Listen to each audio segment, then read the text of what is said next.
Reporte 100. Para hablar sobre Luis Echeverría, Jacinto Rodríguez Munguía está con nosotros, el periodista Jacinto Rodríguez Munguía, y le agradezco que nos tome esta llamada. Jacinto, ¿cómo estás? Buenos días. Juan Carlos, buenos días, saludos a ti, por supuesto a tu auditorio. Pues sí, aquí estamos a la orden, a ver si podemos Jacinto, sobre el presidente. ¿Qué es lo más fuerte que Luis Echeverría se lleva a la tumba y que no dijo en vida? Por lo menos yo haría una,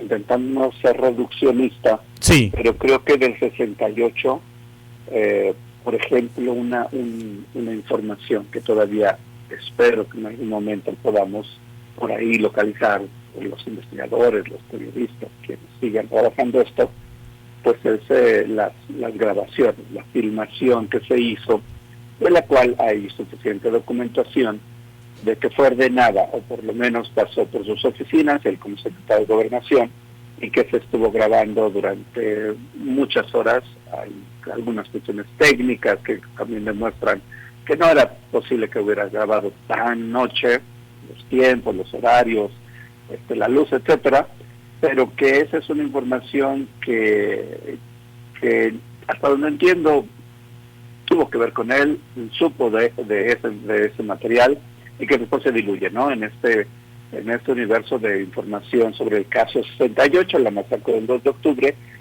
se diluye. Yo creo que ese es uno de los elementos. Los otros casos, creo que viene el 71, que es la masacre del Halconazo. Creo que ahí tenemos suficiente información. Faltaría la parte del ejército, todavía información que seguramente tiene el ejército, pero sí creo que hay un hilo, o hay varios hilos que muestran y demuestran, en términos no solo históricos, sino también legales, la responsabilidad que tiene como presidente. O sea, él tenía, pues, él era el jefe del ejército, él era el jefe de estos grupos que masacran también a estudiantes el 10 de junio, que se conoce como el Halconazo. Y yo creo que lo que mayor queda como deuda, la deuda mayor, tiene que ver con los años posteriores al Halconazo, que se conocen todavía como los años de la Guerra Sucia, que es ya ejercicio del poder para eliminar, desaparecer, torturar pues a decenas, cientos de mexicanos y mexicanas que optan por la guerrilla, que optan por intentar cambiar un sistema político, un sistema social, económico, desde las armas. Y ahí yo creo que esa es la gran deuda, en términos tan solo de entender qué pasó, por qué pasó, cómo pasó. Hay mucha información que no se tiene, y vuelvo otra vez, creo que esa deuda conecta también con un grupo social o una institución tan importante como el ejército. Sí. Hay este eje, presidente, ejército, y esa es una deuda que no sé, ya si lo miramos con lo que hoy pasa, el ejército, otra vez presidentes, veo complicado. Entonces yo creo que va a ser todavía un rato en que sigamos esperando respuestas de lo que pasó en ese momento. Sí, retomamos lo de la filmación. ¿A qué filmación te refieres, Jacinto Rodríguez Munguía? ¿A los hechos del 2 de octubre que fueron filmados? Sí, particularmente. ¿Y que existe entonces una película que está perdida? Sí, hay una cantidad. Ha habido fragmentos durante estos 50 años que ocurrió eso. Algunos cineastas, algunos expertos en esta materia han rescatado fragmentos, particularmente Carlos Mendoza, y ha hecho un par de documentales sobre lo que ocurrió, y él mismo reconoce que los fragmentos los recupera de televisoras de otros países que estuvieron ahí. Recordemos que el 2 de octubre es 8 días antes de que empezaran las Olimpiadas en México. Entonces hay una cantidad de materiales dispersos que él tiene esta posibilidad de ir rearmando, tomando las piezas para armar una parte del rompecabezas. Pero la filmación fue corrida, y las cámaras estuvieron desde el edificio de Relaciones Exteriores. Se supone que hay una cantidad de información que sí se tiene muy bien el hilo, cronológico de a qué hora llegaron los camarógrafos, quién estuvo al frente, etcétera, etcétera, y grabó durante horas todo lo que fue la masacre. Esa parte, el tamaño mayor de las cintas, del pietaje, como le llaman, sigue desaparecido. Sí. Por ahí debe estar. Yo creo que hoy tenemos más claro que esas cosas no desaparecen, solamente se acomodan en algún lugar. Y estarían en casa de Echeverría, pudiera ser, o él tendría información, habría tenido información de dónde estaban esas cintas. Alguna vez varias veces lo he platicado con su hijo Benito Echeverría. Sí. Y él hasta donde puede entender y explicar también, porque él no tenía tampoco acceso, él era muy joven, todo indica que debe estar, si es que existe, debe estar en el ejército, en algún archivo o en algún espacio del ejército, si es que existe.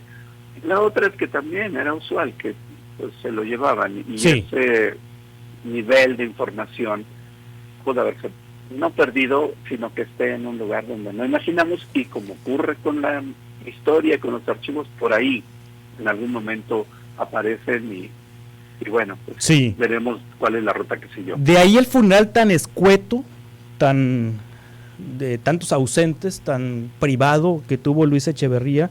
El último funeral de un presidente fue de Miguel de la Madrid, y Felipe Calderón le hizo un funeral de Estado.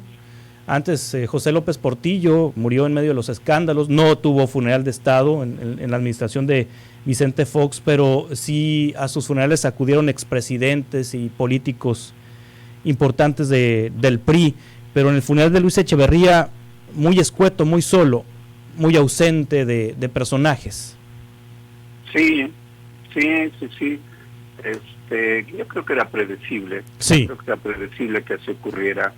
Hay un cuidado, ¿no? Hay un cuidado con un hombre, hay un cuidado exageradamente prudente, y tiene que ver con modelos o estrategias políticas.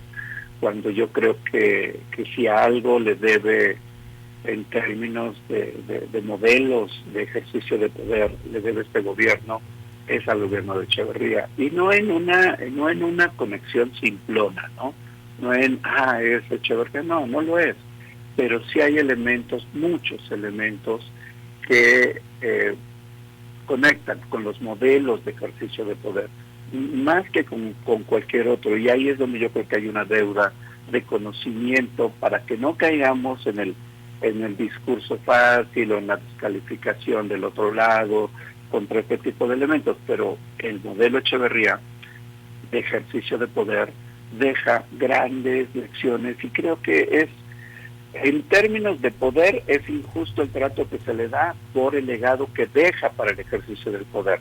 Por otro lado, ¿quién quiere aparecer del lado de un personaje que está marcado particularmente en la historia por tres momentos? El 68 como secretario de Gobernación, el halconazo como presidente, y esta revisión que aparentemente se quiere abrir, que tiene que ver con guerra sucia.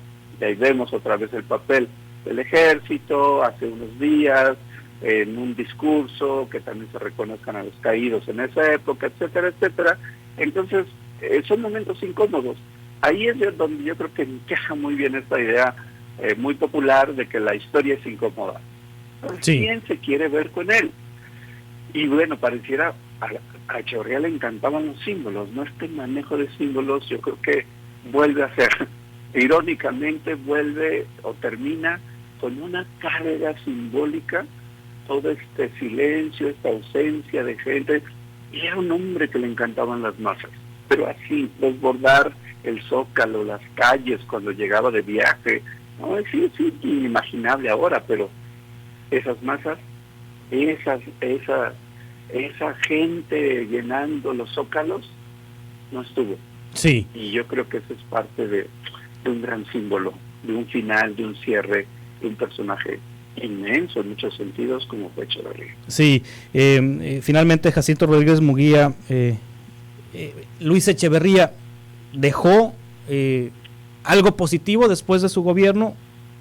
digo, quitando esta parte de la guerra sucia, quitando parte del 68, lo de los desaparecidos, el combate a las guerrillas y demás, esta parte oscura de Echeverría, ¿dejó algo positivo hacia el presente? Dejó algo positivo para el sistema político. Sí. Creó instituciones que siguen funcionando, y no estoy hablando de Infonavit, por ejemplo, o de Fonacot, o del el dinero que le invirtió muchísimo la educación media superior, lo cual yo no lo cito mucho eso porque me parece que esa es su obligación de todo gobernante. Claro. No tenemos por qué reconocer las cosas que hicieron bien, pues para eso están, ¿no? Para eso se les eligió o decidieron ser postulados. Pero yo creo que construyó un sistema discreto, muy discreto, que funciona para el sistema político, y creo que esa es una apuesta que hace de futuro para el país.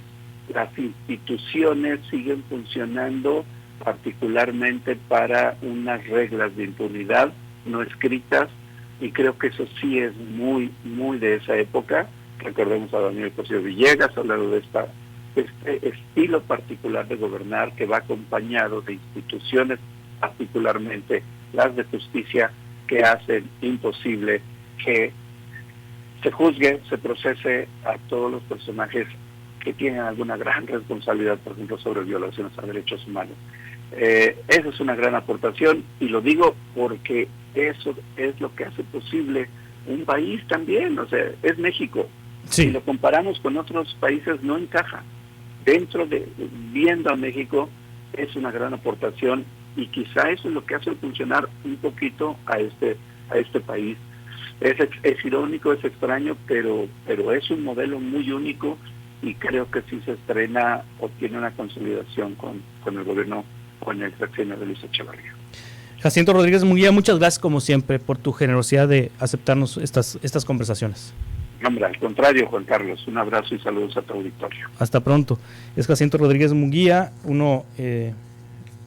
es el último periodista que platicó con Echeverría.